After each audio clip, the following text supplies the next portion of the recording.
இங்கே இந்த லேடி தன்னோட பொண்ணை கூப்பிட்டுக்கிட்டு தோட்டத்துக்கு வேலைக்கு கிளம்புறாங்க. அவன் பையனை ஸ்கூலில் அனுப்பிட்டு பக்கத்து வீட்டு ஆண்டி கூட தான் போய்கிட்டு இருக்காங்க. அவன் பையனோட ட்ரெஸ் எல்லாம் கிழிஞ்சிருக்குன்னு ஸ்கூலில் எல்லா பசங்களும் கிண்டல் பண்ணிக்கிட்டு இருக்காங்க. இவங்க தோட்ட வேலை செஞ்சுட்டு முடிச்சுட்டு சாப்பிட்றாங்க.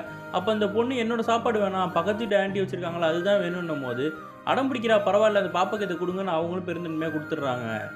தோட்டத்தில் சம்பளம் கொஞ்சம் எக்ஸ்ட்ரா கேட்குறாங்க, என் பையனோட யூனிஃபார்ம் கிழிஞ்சிருக்கு வாங்கணும்னு சொல்லிட்டு. அதெல்லாம் தர முடியாதுன்னு சொல்லிடுறாங்க. அதுக்கப்புறமா பையனை கூப்பிட்டு போயிட்டு ஊர் தலைவர்கிட்ட காசு வாங்கலான்னு பார்த்தா அவன் தப்பாக நடந்துக்க ட்ரை பண்ணுறான். இந்த குட்டி பையன் தான் கல்லால் அடிச்சுட்டு வந்துடுறான். அம்மா நீ எங்கேயும் போக வேணாம், நீங்கள் தான்மா கஷ்டப்படுறீங்கன்னு சொல்லிட்டு நைட்லாம் அழுதுகிட்டு இருக்கானுங்க. அடுத்த நாள் ஸ்கூலில் வந்து ஒரு டிராயிங் காம்படிஷன் அனௌன்ஸ் பண்ணுறாங்க. இது காசு வந்து ப்ரைஸாக தர போகிறாங்கன்னு சொன்ன உடனே இந்த பையன் அவங்க அம்மா கிட்ட போய் நான் அதில் கலந்துக்க போகிறோமான்னு சொல்கிறான். அவங்க அம்மா இருக்கிற காசை கொடுத்த உடனே இவன் பேப்பரு பென்சில்லாம் வாங்கிட்டு யோசிச்சுட்டு அடுத்த நாள் சூப்பராக வரைஞ்சி எடுத்துகிட்டு போய் நிற்கிறான்.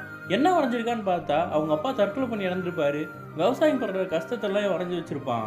இந்த டிராயிங்க்கு அந்த குட்டி பையன் ஃபஸ்ட் ப்ரைஸ் ஜெயிச்சிடறான். காசை எடுத்துகிட்டு வந்து அவங்க அம்மா கிட்ட கொடுத்த உடனே ரொம்ப சந்தோஷப்படுறாங்க. முதல்ல அந்த பையனுக்கு நல்ல யூனிஃபார்ம் வாங்குறாங்க. நைட்டு நல்ல சாப்பாடு செஞ்சு சந்தோஷமாக தான் சாப்பிட்டுட்டு இருக்காங்க. அடுத்த நாள் அந்த பையன் விளையாடிட்டு இருக்கும்போது அவங்க அம்மா திடீர்னு வயிற்ற பிடிச்சிட்டு கீழே விழுந்துடுறாங்க. உடம்பு முடியாமல் இத்தனை நாள் இருந்திருக்காங்க. இதெல்லாம் பசங்கிட்ட இருந்து மறைச்சிருக்காங்க போல இருக்கு. இப்போ அவங்க அம்மாவும் இறந்து போயிடுறாங்க. இந்த 2 பசங்களும் யாரும் இல்லாமல் அனாதை ஆயிடுறாங்க. இந்த பசங்க அழுதுகிட்டே சுற்றிட்டு இருக்கும்போது ஊரில் இருக்க பெரியவர் சொல்கிறாரு, எல்லாருக்கும் கண்டிப்பாக ஒரு துணை இருக்குது, நீங்கள் ஃபீல் பண்ணாதீங்கடான்னு. அப்போ பக்கத்து வீட்டில் இருக்க ஆன்ட்டி அங்கிளும் வந்துட்டு எங்களுக்கு பசங்களே கிடையாது, நீங்கள் உங்களை புள்ள மாதிரி நான் பார்த்துக்கிறேன்னு சொல்லி அவங்க 2 பேரும் கூட்டு போய் வளர்க்க ஆரம்பிச்சிடுறாங்க.